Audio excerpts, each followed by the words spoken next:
Il y a un paradoxe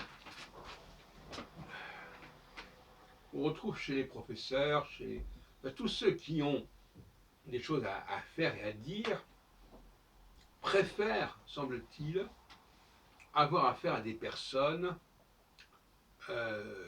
qui sont à leur solde, si on peut dire, qui sont capables de les écouter et de s'imprégner de ce qu'ils ont à dire. Moi-même, l'autre jour, j'ai rencontré un garçon qui a une compétence musicale et je lui ai demandé s'il pouvait transcrire mes productions musicales enregistrées mais non mises par écrit.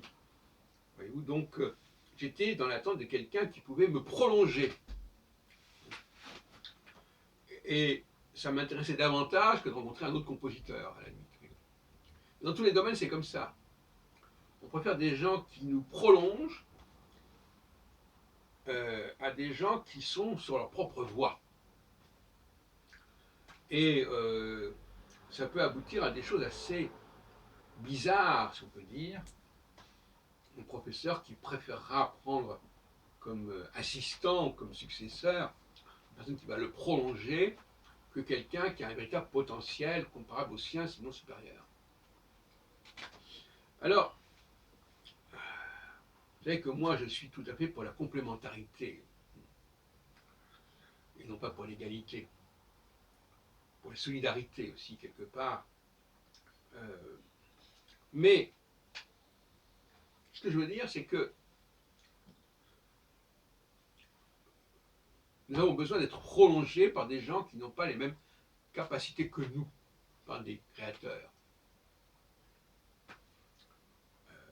qui peuvent nous multiplier, pour employer une expression que j'emploie très souvent.